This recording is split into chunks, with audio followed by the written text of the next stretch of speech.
हे नारायण, इस जीवन में हर पल नाम आपका हो, भोर भी आपसे हो और सांझ भी आपसे हो। हरे कृष्णा। आप सभी का दिन शुभ और मंगलमय हो। इससे पहले की कथा सुनने के लिए और इतना सारा प्यार देने के लिए आप सभी को बहुत बहुत आभार। और आज भी वैशाख मास महात्म्य का अध्याय शुरू करने से पहले आपको भगवान की एक ऐसे ही भक्त की कहानी सुनाऊंगी जिसे सुनकर आपके मन में भगवान के प्रति भक्ति और भी बढ़ जाएगी। भगवान के प्रति भक्ति की कहानियाँ तो आप सभी ने बहुत सुनी होंगी और आप सभी ये भी जानते होंगे कि दो तरह के लोग होते हैं। एक वो जो भगवान में अटूट श्रद्धा, अटूट विश्वास रखते हैं और भगवान को मानते हैं। दूसरे वे लोग जो भगवान में न तो आस्था रखते हैं और ना ही ये स्वीकार करने को तैयार होते हैं कि भगवान हैं। यानी कि दो तरह के लोग होते हैं, आस्तिक जो भगवान को मानते हैं और नास्तिक जो भगवान को बिल्कुल भी नहीं मानते।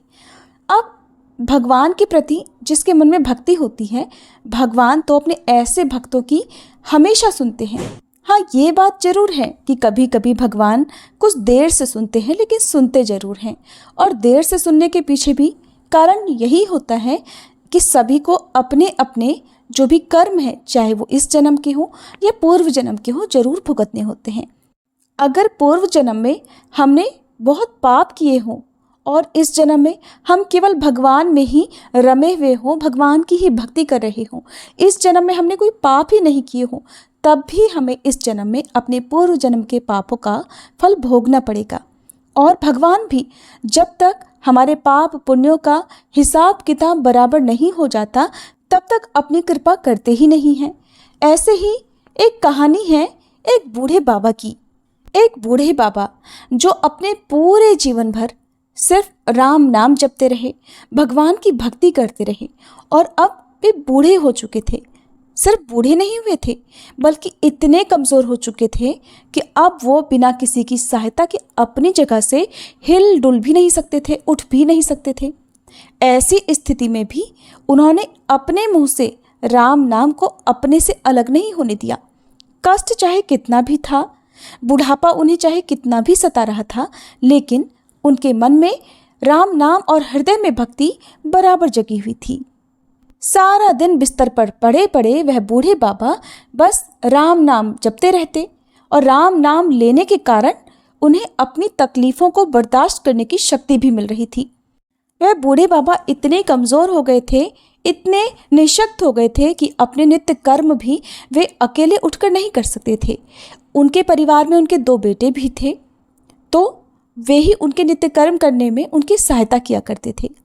जब बीमारी के कारण, बुढ़ापे के कारण बूढ़े बाबा बिस्तर से लग गए, तब शुरुआत में तो उनके वे बेटे बिना कुछ कहे खुद ही अपने बूढ़े पिता की सहायता कर दिया करते थे। फिर धीरे धीरे ये हुआ कि जब उनके पिता उन्हें आवाज़ लगाकर बुलाते तब वे आते। फिर धीरे धीरे ये होने लगा कि कई आवाज़ें लगाने के बाद वे उनकी सहायता करने के लिए आते। इस प्रकार जैसे तैसे समय बीतता गया और अब तो वे 4-5 बार आवाज़ लगाने के बाद भी बड़ी मुश्किल से आते।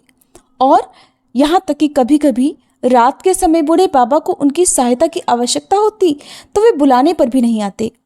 अब हालात ऐसे हो चले थे कि अक्सर बूढ़े बाबा अपना बिस्तर ही गंदा कर दिया करते थे। ये बुढ़ापा कुछ ऐसा ही होता है। कभी कभी इस बुढ़ापे के कारण ऐसे ऐसे दिन देखने पड़ते हैं जो शायद कभी किसी ने सोचा भी नहीं होगा। बूढ़े बाबा असहाय हो चुके थे, सिर्फ अपने बेटों के और अपने भगवान के भरोसे बिस्तर पर पड़े हुए थे। आवाज़ लगाते लगाते बूढ़े बाबा का गला सूख जाया करता और जब तक उनके बेटों से उन्हें सहायता नहीं मिलती तब तक वे ऐसे ही गंदे बिस्तर में पड़े रहते। बुढ़ापा और कमज़ोरी बढ़ती जा रही थी। बूढ़े बाबा की नज़रें भी अब कमज़ोर हो चुकी थीं। इतनी बदहाली में भी बूढ़े बाबा ने अगर किसी का साथ नहीं छोड़ा था तो वो था राम नाम का जाप। मन में हर समय, होठों पर हर समय सिर्फ राम नाम बसा रहता था। एक दिन की बात है, बूढ़े बाबा को शौच करना था। अक्सर बिस्तर गंदा हुआ देखकर उनके बेटे भी उन्हें डांटने फटकारने लगते। एक दिन की बात है, बूढ़े बाबा को शौच जाना था। उन्होंने किसी प्रकार हिम्मत बटोर कर किसी तरह अपने बेटों को आवाज़ लगाई। आवाज़ लगाते ही अगले ही पल किसी ने उनका हाथ बड़ी कोमलता से पकड़ लिया और उन्हें बड़े आराम से नित्य कर्म करवाकर उनके बिस्तर पर लिटा भी दिया। बूढ़े बाबा की नजरें बहुत कमजोर हो चुकी थीं। उन्हें ये भी नहीं दिखाई देता था कि सामने जो उनकी मदद कर रहा है वो उनका कौन सा बेटा है। कानों ने भी अब साथ छोड़ दिया था, उन्हें सुनाई भी बहुत कम पड़ता था। बूढ़े बाबा को बड़ा आराम मिला। अब तो हर दिन का ये काम हो गया कि जब भी बूढ़े बाबा आवाज लगाते, अगले ही पल उनकी सहायता करने के लिए कोई आ जाता और उनके सारे काम कराकर वहां से चुपचाप चला भी जाता। बूढ़े बाबा की नजरें और कान दोनों ही बूढ़ी हो चुकी थी, कमजोर हो चुकी थी। ना उन्हें ठीक से दिखाई देता था, न सुनाई देता था। लेकिन बूढ़े बाबा इतना सब कुछ होने के बाद भी इतना तो समझ रहे थे कि एक बार आवाज लगाने पर ही आने वाला उनका कोई बेटा तो नहीं हो सकता, और ना ही ये स्पर्श उनके बेटों का था। आखिरकार ये था कौन? फिर एक दिन जब बूढ़े बाबा ने अपने नित्य कर्म करने के लिए अपने बेटों से सहायता मांगी, तो अगले पल फिर से वही मुलायम हाथों वाला स्पर्श उन्हें महसूस हुआ। सारा काम खत्म करने के बाद बूढ़े बाबा ने आखिरकार उस व्यक्ति का हाथ पकड़ लिया और उससे पूछा, बताओ तुम हो कौन? आज मुझे सच सच बताओ, तुम कौन हो? क्यों मेरी सहायता करते हो? तुम मेरे बेटे तो नहीं हो सकते। बूढ़े बाबा के सवाल के साथ ही अचानक उनके कमरे में एक बहुत तेज रोशनी हुई और प्रभु ने अपने दिव्य अवतार में वहां बूढ़े बाबा को दर्शन दिए। कहाँ तो कमजोर आंखों से बूढ़े बाबा को किसी भी चीज को देख पाना बड़ा मुश्किल था, और वहीं वह बूढ़े बाबा भगवान के दिव्य रूप को स्पष्ट रूप से पूरी तरह से प्रत्यक्ष देखने में समर्थ हो गए। जिन भगवान का नाम वह पूरे जीवन भर लेते रहे, वही आज उनके सामने खड़े हुए थे। ये देखकर बूढ़े बाबा उनके चरणों में गिर पड़े। भगवान के स्पर्श से उनके शरीर में शक्ति आ गई थी, ताकत आ गई थी। चरणों में गिरकर उनके चरण पकड़कर वह बूढ़े बाबा बोले, भगवान, मैं तो धन्य हो गया जो आपने मुझे साक्षात दर्शन दे दिए। लेकिन प्रभु, मैं बहुत शर्मिंदा हूँ, क्योंकि मैंने आपसे हर दिन अपने नित्य कर्म करवाए, यहाँ तक कि कई बार आपने मेरा गंदा बिस्तर तक साफ किया। प्रभु, मुझे क्षमा कर दीजिए। भगवान बूढ़े बाबा का हाथ थामकर बोले, मेरे लिए सारे काम एक जैसे हैं। अगर वो काम मुझे अपने भक्तों के लिए करने पड़े तो मुझे ये काम करने में बड़ी खुशी मिलती है। बूढ़े बाबा ने हाथ जोड़कर भगवान से कहा, प्रभु, आप ये सब करने के बजाय मुझे मुक्ति क्यों नहीं कर देते? ना आपको रोज रोज मुझे नित्य कर्म करवाने के लिए आना पड़ेगा, और ना ही मैं इस तरह लाचार बेबस सा बिस्तर पर पड़ा रहूंगा। प्रभु, क्या आपके दर्शन मात्र से मेरी मुक्ति संभव नहीं है? तब भगवान बोले कि ये सब प्रारब्ध के कारण है। तुम्हारा प्रारब्ध बहुत कठिन है। तुमने पूर्व जन्म में ऐसे ऐसे कर्म किए हैं जिसके कारण इस जन्म में इतनी जल्दी उनसे मुक्त हो पाना संभव नहीं है। अगर तुम्हारे पूर्व जन्म में पुण्य अधिक होते तो मेरे दर्शन मात्र से आज तुम मुक्त हो जाते। मैं चाहूं तो तुम्हें अभी अभी मुक्त कर सकता हूं, लेकिन फिर होगा ये कि अगले जन्म में तुम्हें फिर से प्रारब्ध भोगने के लिए आना पड़ेगा। इसलिए मैं तुम्हें खुद तुम्हारे पूर्व जन्म के सभी पापों से मुक्त करवाने के लिए इस समय सहायता कर रहा हूं। ऐसा कहकर भगवान वहीं अंतर्ध्यान हो गए। फिर कुछ महीने इसी प्रकार तकलीफें झेलने के बाद आखिरकार उन बूढ़े बाबा को मुक्ति मिल गई। तो ये थी आज की कहानी। अगर आपको बहुत अच्छी लगी होगी तो आप इस कहानी को शेयर जरूर कीजिएगा। अब सुनिए आज का अध्याय। नारद जी कहते हैं कि एक समय विदेहराज जनक के घर दोपहर के समय श्रुतदेव नाम से विख्यात एक श्रेष्ठ मुनि पधारे, जो सभी वेदों के ज्ञाता थे।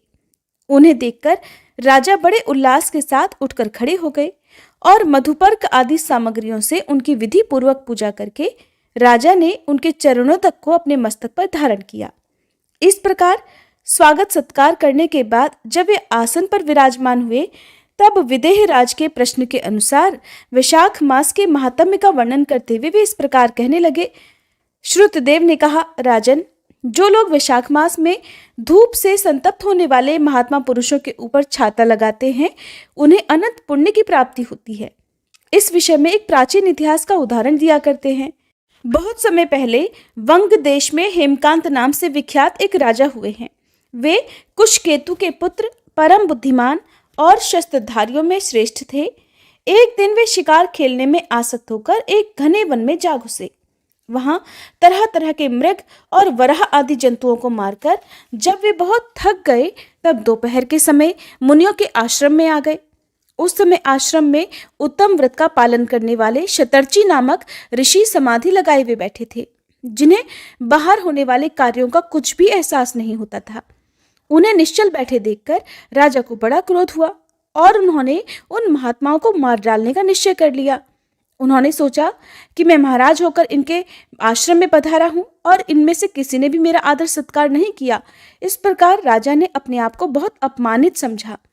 तब उन ऋषियों के 10,000 शिष्यों ने राजा को ऐसा करने से मना करते हुए कहा, ओ खोटी बुद्धि वाले राजन, हमारे गुरु लोग इस समय समाधि में लीन हैं। बाहर कहाँ क्या हो रहा है इस बारे में ये कुछ नहीं जानते, इसलिए इन पर तुम्हें क्रोध नहीं करना चाहिए। तब राजा ने क्रोध से विवल होकर शिष्यों से ही कहा, अरे द्विज कुमारों, मैं रास्ते में थका मांदा यहाँ आया हूं, इसलिए तुम ही लोग मेरा आतिथ्य करो। राजा के ऐसा कहने पर वे शिष्य कहने लगे, महाराज, हम लोग तो भिक्षा मांगकर खाने वाले हैं। गुरुजनों ने हमें किसी के आतिथ्य के लिए आज्ञा ही नहीं दी है। हम तो सर्वथा अपने गुरु के अधीन हैं। गुरु की आज्ञा के बिना हम कोई कार्य नहीं कर सकते, इसलिए तुम्हारा आतिथ्य हम कैसे कर सकते हैं। शिष्यों का ये कोरा उत्तर पाकर राजा ने उन्हें मारने के लिए धनुष उठा लिया और कहने लगा कि मैंने हिंसक जीवों और लुटेरों के भय आदि से जिनकी अनेकों बार रक्षा की है, जो मेरे दिए हुए दानों पर ही पलते हैं, वे ही आज मुझे सिखलाने चले हैं। ये मुझे नहीं जानते, ये तो सभी कृतज्ञ और बड़े अभिमानी हैं। इन आतताइयों को मार डालने पर भी मुझे कोई दोष नहीं लगेगा। ऐसा कहकर क्रोधित होकर धनुष से वे बाण छोड़ने लगे। बेचारे शिष्य आश्रम छोड़कर भय से भाग गए। भागने पर भी हेमकांत ने उनका पीछा किया और 300 शिष्यों को मार गिराया। शिष्यों के भाग जाने पर आश्रम में जो कुछ भी सामग्री थी उसे राजा के पापात्मा सैनिकों ने लूट लिया। राजा के अनुमोदन से ही उन्होंने वहां इच्छा अनुसार भोजन किया। इसके बाद दिन बीतते बीतते राजा सेना के साथ अपनी पुरी में वापस आ गए। राजा कुशकेतु ने जब अपने पुत्र का ये अन्यायपूर्ण कार्य सुना तब उसे राज्य करने के अयोग्य जानकर उसकी निंदा करते हुए उसे देश निकाला दे दिया। इस तरह पिता के त्याग देने पर हेमकांत घने वन में चला गया। वहां उसने बहुत वर्षों तक निवास किया। ब्रह्महत्या उसका सदा पीछा किया करती थी, इसलिए वह कहीं भी स्थिरता पूर्वक रह नहीं पाता था। इस प्रकार उस दुष्टात्मा के 28 वर्ष बीत गए। एक दिन वैशाख मास में जब दोपहर का समय हो रहा था, महामुनि त्रित तीर्थ यात्रा के प्रसंग से उसी वन में आ गए। वे धूप से अत्यंत संतप्त और तृषा से बहुत पीड़ित थे, इसलिए किसी वृक्षहीन प्रदेश में मूर्छित होकर गिर पड़े। दैवयोग से हेमकांत उधर ही आ निकला। उसने मुनि को प्यास से पीड़ित, मूर्छित और थका मांदा देखा तो उन पर बड़ी दया आ गई। उसने पलाश के पत्तों से छत्र बनाकर उनके ऊपर आती हुई धूप को रोक दिया और वह स्वयं मुनि के मस्तक पर छाता लगाए हुए खड़ा हो गया और तुम्बी में रखा हुआ जल उनके मुंह में डालने लगा। इस उपचार से मुनि को होश आ गया और उन्होंने छत्री को दिए हुए पत्ते के छाते को लेकर अपनी व्याकुलता दूर की। उनकी इंद्रियों में कुछ कुछ शक्ति आई और वे धीरे धीरे चलते हुए किसी गांव में पहुंच गए। उस पुण्य के प्रभाव से हेमकांत की 300 ब्रह्महत्याएं नष्ट हो गई, जो उसने उस आश्रम में शिष्यों को मारकर अर्जित की थी। उसी समय यमराज के दूत हेमकांत को लेने के लिए वन में आए। उन्होंने उसके प्राण लेने के लिए उसमें संग्रहणी रोग पैदा कर दिया। उस समय प्राण छूटने की पीड़ा से छटपटाते हुए हेमकांत ने 3 अत्यंत भयंकर यमदूतों को देखा, जिनके बाल ऊपर की ओर उठे हुए थे। उस समय अपने कर्मों को याद करके वह मौन हो गया। छत्रदान के प्रभाव से उसको भगवान विष्णु का स्मरण हो आया। उसके स्मरण करने पर भगवान महाविष्णु ने विश्वक्सेन से कहा कि तुम शीघ्र जाओ, यमदूतों को रोको और हेमकांत की रक्षा करो। अब वह निष्पाप होकर मेरा परम भक्त हो गया है। उसे नगर में ले जाकर उसके पिता को सौंप दो। साथ ही मेरे कहने से कुशकेतु को यह भी समझाना कि तुम्हारे पुत्र ने अपराधी होने पर भी वैशाख मास में छत्रदान करके एक मुनि की रक्षा की है, इसलिए अब वह पाप रहित हो गया है। इस पुण्य के प्रभाव से वह मन और इंद्रियों को अपने वश में रखने वाला, दीर्घायु, शूरता और उदारता आदि गुणों से युक्त और तुम्हारे समान ही गुणवान हो गया है। इसलिए हे राजन, अपने इस महाबली पुत्र को तुम राज्य का भार संभालने के लिए नियुक्त कर दो। भगवान विष्णु ने तुम्हें ऐसी ही आज्ञा दी है। इस प्रकार राजा को आदेश देकर हेमकांत को उनके अधीन करके फिर यहाँ वापस लौटाओ। भगवान विष्णु का ये आदेश पाकर महाबली विश्वक्सेन ने हेमकांत के पास आकर यमदूतों को रोका और अपने कल्याणमय हाथों से उसके सब अंगों में स्पर्श किया। भगवत भक्त के स्पर्श से हेमकांत के सारे रोग क्षण भर में ही दूर हो गए। इसके बाद विश्वक्सेन उसके साथ राजा की पुरी में गए। उन्हें देखकर महाराज कुशकेतु ने आश्चर्ययुक्त होकर भक्तिपूर्वक मस्तक झुकाकर पृथ्वी पर साष्टांग प्रणाम किया और भगवान के पार्षद का अपने घर में प्रवेश कराया। वहां तरह तरह के स्तोत्रों से इनकी स्तुति और वैभवों से उनका पूजन किया। इसके बाद महाबली विश्वक्सेन ने अत्यंत प्रसन्न होकर राजा को हेमकांत के विषय में भगवान विष्णु ने जो भी संदेश दिया था वह सब यथानुसार कह सुनाया। उसे सुनकर कुशकेतु ने पुत्र को राज्य पर बिठा दिया और खुद विश्वक्सेन की आज्ञा लेकर पत्नी सहित वन को प्रस्थान कर दिया। इसके बाद महामना विश्वक्सेन हेमकांत से पूछकर और उसकी प्रशंसा करके श्वेत द्वीप में भगवान विष्णु के समीप चले गए। तभी से राजा हेमकांत वैशाख मास में बताए हुए भगवान की प्रसन्नता को बढ़ाने वाले शुभ धर्मों का प्रतिवर्ष पालन करने लगे। वे ब्राह्मण भक्त, धर्मनिष्ठ, शांत, जितेंद्रिय, सभी प्राणियों के प्रति दयालु और संपूर्ण यज्ञों की दीक्षा में स्थित रहकर सभी प्रकार की संपदाओं से संपन्न हो गए। उन्होंने पुत्र पौत्र आदि के साथ सभी भोगों का उपभोग करके अंत में भगवान विष्णु का लोक प्राप्त कर लिया। वैशाख सुख से साध्य अतिशय पुण्य प्रदान करने वाला है। पाप रूपी ईंधन को अग्नि की तरह जलाने वाला, परम सुलभ तथा धर्म, अर्थ, काम, मोक्ष चारों पुरुषार्थों को देने वाला है। जय श्री कृष्ण। आज का अध्याय समाप्त हुआ। अब सुनिए बांदरी की कहानी। एक बार एक राजा था। वह वैशाख मास में प्रतिदिन ब्रह्म मुहूर्त में उठकर गंगा जी में स्नान किया करता था। राजा का आदेश था कि मुझसे पहले गंगा जी में कोई भी स्नान नहीं करेगा। राजा जब गंगा जी में स्नान करने जाते तो उन्हें प्रतिदिन शांत जल की जगह पर हिलता हुआ जल दिखाई देता था। तब राजा को संदेह हुआ कि निश्चय ही मुझसे पहले कोई हर दिन आकर गंगा जी में स्नान करके चला जाता है। इसलिए राजा ने नदी के तट पर पहरेदार बिठा दिए। गंगा जी के तट पर एक वृक्ष था। उस पर एक बंदरिया रहा करती थी। वह हर दिन राजा के स्नान करने से पहले ही स्नान करके वृक्ष पर चढ़कर बैठ जाती थी। इस प्रकार होते होते पूरा वैशाख मास बीत गया, किंतु अंतिम दिन राजा के सिपाहियों ने देख लिया और उस बंदरिया को पकड़कर राजा के पास ले गए और कहने लगे कि महाराज, यही वो बंदरिया है जो आपसे पहले प्रतिदिन गंगा जी में स्नान करती है। उधर राजा की प्रतिज्ञा ये थी कि अगर कोई भी स्त्री मुझसे पहले स्नान करती होगी तो मैं उसी से विवाह कर लूंगा। इसलिए अब अपनी प्रतिज्ञा के अनुसार राजा को उस बंदरिया के साथ ही विवाह करना पड़ा। वैशाख मास के स्नान के पुण्य से बांदरी के गर्भ ठहर गया। 9 महीने पूर्ण होने पर बांदरी ने राजा से पूछा कि महाराज, शिशु जन्म के समय मुझे क्या करना चाहिए? तब राजा ने महल में एक घंटी लगवा दी और बंदरी से कहा कि जब तुम्हें दर्द हो उसे बजा देना, मैं सारा प्रबंध करवा दूंगा। राजा की अन्य रानियां भी थीं, लेकिन उनकी कोई संतान नहीं थी। बंदरिया को गर्भ ठहरा है ये समाचार जानकर अन्य रानियां मन ही मन उस बंदरिया से ईर्ष्या करने लगी और भावी संतान का नाश करने के लिए तरह तरह की योजनाएं बनाने लगी। घंटी लगी देखकर एक रानी ने बंदरिया से इसका कारण पूछा। तब उसने सारा वृतांत सुना दिया। रानी ने बहकाया कि एक बार घंटी बजाकर देख तो ले कि राजा आते भी हैं या नहीं। बंदरी ने घंटी बजाई तो राजा दौड़े दौड़े महल में आए और घंटी बजाने का कारण पूछा। तब बंदरिया बोली, महाराज, मैंने तो रानियों के कहने से ही घंटी बजाई थी। तब रानियों ने राजा से कहा कि महाराज, ये तो पशु है, न जाने कितनी बार घंटी बजाएगी। ऐसा कहकर रानियों ने राजा से कहकर उस घंटी को हटवा दिया। कुछ दिनों के बाद बंदरिया के शिशु जन्म का समय आया तो उसने अन्य रानियों से पूछा कि रानियों, अब मैं क्या करूं? तब रानी कहने लगी कि तुम आंखों पर पट्टी बांधकर सो जाओ। उधर बंदरी के वैशाख मास के स्नान के पुण्य प्रताप के रूप में उसे एक सुंदर पुत्र हुआ। शिशु के जन्म होते ही उसके रोने से पहले ही रानियों ने उसे एक टोकरी में रखकर दासी को दे दिया और आदेश दे दिया कि इसे जाकर नदी में बहाओ। और इधर रानियों ने उस शिशु की जगह पर एक पत्थर वहां पर रख दिया। राजा को भी कहला दिया कि महाराज, बंदरिया ने तो एक पत्थर को जन्म दिया है। राजा ने सुना तो उन्होंने भी संतोष कर लिया कि जब दूसरी रानियों के संतान नहीं है तो ये तो बंदरी है, इसके भला क्या संतान होगी।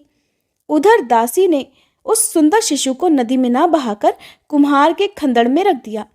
दूसरे दिन कुम्हार कुम्हारिन उस खंदड़ में आए तो वहां एक सुंदर शिशु को रोते हुए देखा। कुम्हार और कुम्हारिन भी निसंतान थे। उन्होंने उस शिशु को अपने लिए भेजी गई भगवान की भेंट माना और बड़े प्रेम से शिशु का पालन पोषण करने लगे। कुछ बड़ा होने पर जब उस बालक को ये ज्ञात हुआ कि वह रानी बंदरी का पुत्र है जिसको रानियों ने मरवाना चाहा था, एक दिन वह बालक कुम्हार के बनाए हुए मिट्टी के हाथी घोड़े लेकर पनघट पर जा बैठा और दासियों को देखकर कहने लगा, आओ रे मेरे मिट्टी के हाथी घोड़े, पानी पियो। जब दासियों ने ये बात सुनी तो वो हंसने लगी, कहने लगी, अरे मूर्ख, कभी मिट्टी के हाथी घोड़े भी पानी पीते हैं क्या। इस पर वह बालक कहने लगा, अच्छा, तो क्या कभी बंदरी के भी पत्थर जन्म लेता है। उस बालक की ये बात दासियों ने जाकर महल में कह दी। तब रानियों ने दूसरे दिन विष मिलाकर लड्डू भेज दिए। ईश्वर की कृपा से लड्डू गोंद और बादाम के हो गए और उन लड्डुओं को खाने से उस लड़के की मृत्यु नहीं हुई। ये समाचार दासी ने रानी को बताया और रानी ने राजा से कहकर उस कुम्हार को ही देश निकाला दिलवा दिया। अब वह कुम्हार भटकता भटकता वन में ही रहने लगा। इसके बाद अगले वर्ष चैत्र मास में माता गणगौर के पूजन का दिन आया। तब वह बंदरी का पुत्र 108 करवे और 108 गोली लेकर तथा घड़े में पानी भरकर बगीचे के बाहर बैठ गया। उधर राजा की और साहूकार की पुत्रियां गणगौर बनाने के लिए मिट्टी लेने के लिए आईं और बगीचे में खेलने और झूलने लगी। इसी कारण कुछ समय बाद उन्हें जोर की प्यास लगी। तब उन्होंने उस बंदरी के पुत्र से जल पिलाने के लिए कहा। तब वह बालक कहने लगा कि मेरे पास एक गोली है, उसे खाते जाओ और मेरे चारों ओर चक्कर लगाती जाओ, तब मैं तुम्हें जल पिलाऊंगा। इस पर पहले तो कन्याओं ने मना किया, किंतु तेज प्यास लगने के कारण वे तुरंत मान गई। इस प्रकार वह गोली खाने और उस युवक के साथ फेरे लेने से वह गर्भवती हो गई। बाद में जब उनके माता पिता को ये ज्ञात हुआ तब वे सभी कुम्हार के पास आए और सारा वृतांत कह सुनाया। फिर कहा कि तेरे पुत्र ने हमारी कन्याओं से विवाह कर लिया है, अब तो तुम्हें इन्हें अपने पास ही रखना होगा। तब कुम्हार ने निर्धन होने के कारण मजबूरी व्यक्त की। कुम्हार कहने लगा, महाराज, मैं तो बहुत गरीब हूँ, इन सभी बहुओं को मैं अपने घर पर कहाँ और कैसे रखूंगा, क्या खिलाऊंगा। तब कन्याओं के माता पिता ने बहुत सारा धन देकर अपनी कन्याओं को कुम्हार के घर विदा कर दिया और कुम्हार के घर 108 बहुएं आ गईं। बाद में उनके 108 ही पोते हो गए। कुम्हार ने समस्त नगरी को भोजन हेतु निमंत्रण दिया और राजा को भी बुलवा लिया। राजा के यहाँ से रानी बांदरी के अलावा सब भोजन करने के लिए पधारे। तब वह राजकुमार जो कुम्हार के घर में पला बढ़ा था, राजा की आज्ञा लेकर बंदरी को लेने रथ पालकी लेकर गया और लाकर सभा में सबसे ऊंचे सोने के आसन पर बिठा दिया। राजकुमार ने अपनी सभी पत्नियों को समझा दिया था कि बंदरी मुझे जन्म देने वाली माता हैं। फिर तो एक एक बहू रानी बांदरी के चरण स्पर्श करती गई और एक एक सोने का सिक्का और पोते को गोद में देती गई। जब राजा और दूसरी रानियों ने ये सब देखा तो कुम्हार के पुत्र से इसका कारण पूछा। रानियों को तो संदेह होने लगा कि ये अवश्य ही बंदरी का पुत्र है। अब तो रानियां रूठकर राजा से कहने लगी कि कुम्हार के पुत्र ने हमारा अपमान किया है और बंदरी का सम्मान किया है, इसलिए हम लौट कर जा रही हैं। इधर राजा को पुत्र के जन्म का सारा रहस्य पता चल गया था, इसलिए उन्होंने अपनी सभी रानियों को देश निकाला दे दिया और अपने पुत्र, सभी पुत्र वधुओं और पौत्रों को लेकर महल में आ गया। फिर राजकुमार का राजतिलक कराया गया। कुम्हार कुम्हारिन को राजकुमार ने महल में रहने के लिए निवेदन किया, किंतु वे नहीं माने। तब राजा ने उन्हें ढेर सारा धन देकर विदा कर दिया। वैशाख स्नान का इतना महत्व है तो सबको वैशाख स्नान करना चाहिए। बंदरी ने वैशाख स्नान किया तो उसे राजा का राज्य, पुत्र, बहुएं आदि प्राप्त हुई। ईश्वर जैसे बंदरी को पुण्य मिला, इसी प्रकार वैशाख स्नान और वैशाख मास की कथाएं सुनने वाले सभी भक्तों को देना, सभी की मनोकामनाएं पूर्ण करना। ये थी वैशाख मास में सुनी जाने वाली बांदरी की कहानी। अगर आपको ये वीडियो पसंद आई हो तो प्लीज़ वीडियो को लाइक जरूर कीजिएगा।